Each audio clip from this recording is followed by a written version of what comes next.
Assalamualaikum warahmatullahi wabarakatuh. Gimana teman-teman kabarnya semua? Sehatkah? Gimana dengan UTS-nya? Pada bisa jawab? Kira-kira nilainya dapat A, B, atau malah nggak lulus? Waduh, jangan sampai ya nggak lulus ya. Oke teman-teman, di awal pertemuan hingga pertemuan ketujuh sebelum UTS, kita sudah membahas tentang konsep dasar dari manajemen. Nah, pasca UTS kita membahas bagaimana implementasi manajemen di dalam kegiatan operasional perusahaan. Sebagai referensi, salah satu buku yang bisa saya rekomendasikan adalah buku ini. Ini Pemahaman Administrasi, Organisasi, dan Manajemen. Bukannya endorse. Kalau saya beli di Gramet itu harganya 72.000 aja di Gramet Metropolitan Mall Bekasi. Tapi mungkin di Shopee ada, mungkin harganya lebih murah, saya nggak tahu ya. Jadi sebenarnya banyak banget buku manajemen dan apapun teman-teman bisa pakai, entah itu terbitan siapa, karangan siapa, cetakan siapa, it's no problem. Kalaupun misalnya nggak sempat beli buku juga boleh googling dan sebagainya, banyak banget bahasan tentang manajemen. Oke, check it out. Nah, kalau misalnya seperti yang tadi saya sudah bilang, di pertemuan pertama dan ketujuh kita lebih membahas konsep, teori tentang manajemen. Nah, di pertemuan ke-8 dan selanjutnya hingga sebelum ujian akhir semester, kita akan banyak membahas tentang implementasi manajemen di dalam perusahaan atau organisasi yang fokus pada profit ya. Contohnya di perusahaan tempat teman-teman bekerja saat ini.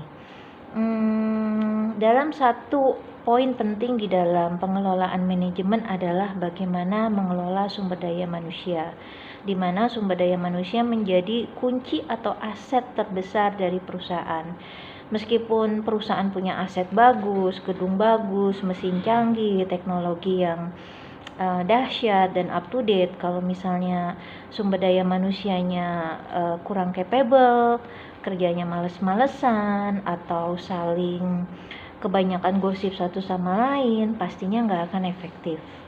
Nah, di sini pertama kita akan membahas bagaimana cara mengarahkan SDM itu supaya bisa menampilkan kinerja yang efektif dan efisien. Ya, pertama tentunya saja harus dari pemimpin.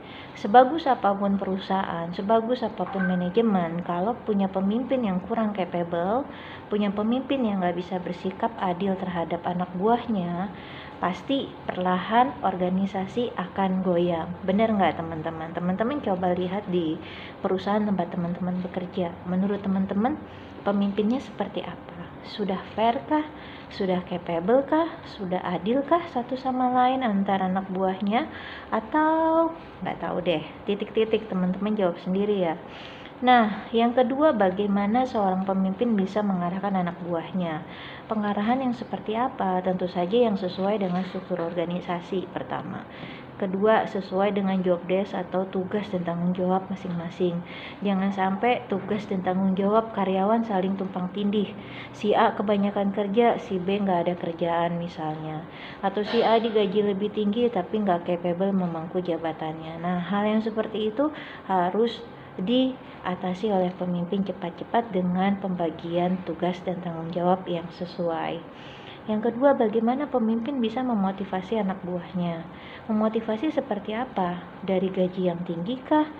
Dari fasilitas yang diberikan kah? Atau hal lainnya? Nah, di sini kita akan belajar antara lain dua teori motivasi dari Herzberg dan juga dari motivasi dua faktor.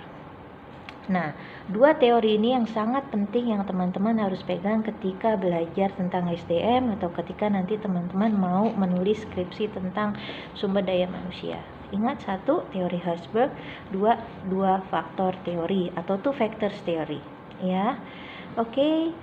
Lalu kita juga akan belajar bagaimana gaya kepemimpinan dari setiap leader. Apakah gaya otoriter yang paling bagus? Apakah gaya karismatik? Atau gaya lainnya? Nah, pertanyaannya sekarang, kalau teman-teman jawab gaya karismatik atau ya empatinya tinggi, baik hati, ramah gitu, apakah gaya karismatik tetap pantas diterapkan di setiap situasi. Contohnya saja, ketika misalnya karyawan sering bolos, dia nggak perform, terus juga kedapatan tanda kutip mencuri di perusahaan, apakah tetap pemimpin harus memakai gaya karismatik atau gaya otoriter bisa diterapkan di sini? Bingung kan? Atau kalau misalnya organisasi sudah diambang kehancuran, profitnya menurun terus, kinerja karyawan berkurang, motivasi juga sangat turun, apakah pemimpin tetap harus mengambil gaya karismatik atau mengambil gaya otoriter? Nah, di situ kita akan bahas gaya kepemimpinan yang pas sesuai dengan kondisinya, atau ini juga dikenal dengan situational leadership atau kepemimpinan situasional. Kepemimpinan situasional ini pertama kali diperkenalkan oleh Blanchard. Nah, ini menjadi satu pelatihan leadership tersendiri yang certified, alias baik pengajar maupun asisten pengajar harus tersertifikasi. Jadi di sini akan kita lihat kapan pemimpin harus bersikap otoriter, kapan pemimpin harus bersikap dominan, kapan pemimpin harus bersikap karismatik, memiliki empati yang tinggi, atau kapan pemimpin bisa mendelegasikan kewenangan penuh kepada anak buahnya. Ya, ini yang kita sebut dengan kepemimpinan situasional.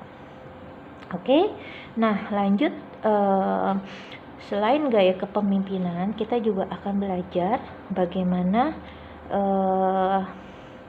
pemimpin bisa mengadakan waskat, kita bilangnya kalau di istilah PNS, atau pengawasan melekat. Bagaimana pemimpin bisa mengendalikan organisasi dengan tepat, dan sistem seperti apa yang pas untuk membantu pimpinan mengendalikan perusahaan. Di era sekarang kita sebutnya dengan information management system atau sistem informasi manajemen. Sistem informasi manajemen yang seperti apa yang tepat digunakan di tiap organisasi. Di kampus IBM misalnya, apakah sistem informasinya harus sudah secanggih seperti misalnya di Unilever, ya, atau harus sudah selevel dengan sistem informasi yang ada di Bank BCA misalnya, atau seperti apa sistem informasi manajemen yang pas diterapkan di kampus IBM. Jadi setiap organisasi, setiap industri, setiap bisnis yang berbeda akan menerapkan sistem information management yang berbeda. Tapi memang di era sekarang satu poin yang paling penting adalah kita mengadakan integrated system via online atau internet base, seperti itu. Ya, dan kita juga akan membahas bagaimana organisasi berperilaku. Memang menjadi satu mata kuliah tersendiri yang disebut dengan perilaku organisasi. Kenapa sih organisasi berperilaku? Lucu amat, bukannya manusia yang berperilaku. Ya, memang menjadi judul yang sangat spesifik, organization behavior atau perilaku organisasi. Mengapa berperilaku? Karena dalam organisasi kan isinya terdiri dari banyak manusia. Bagaimana organisasi berpikir, bagaimana organisasi bersikap, bagaimana organisasi bertindak, baik di dalam internal maupun ketika dia membawa diri eksternal, berhubungan dengan kompetitornya, bagaimana perusahaan berhubungan dengan masyarakat di sekitarnya, bagaimana perusahaan berhubungan dengan pemerintah. Itu adalah yang disebut dengan perilaku organisasi. Yang terakhir, kita juga akan membahas MBO, bukan MBA ya teman-teman, bukan Married by Accident atau Master of Business Administration. Catat. Nah, ini tentang manajemen by objektif. Bagaimana manajemen atau perusahaan mengelola operasional mereka sesuai objektif. Jadi bukan manajemen by heart, manajemen by kalbu, tapi manajemen by objektif, di mana semua kegiatan operasional perusahaan memiliki objektif atau target masing-masing. Jadi penilaian pun didasarkan pada penilaian yang objektif, bukan subjektif, bukan berdasarkan likes and dislike. Oke teman-teman, sampai ketemu di kelas berikutnya, and see you soon. Thank you so much. Wassalamualaikum warahmatullahi wabarakatuh.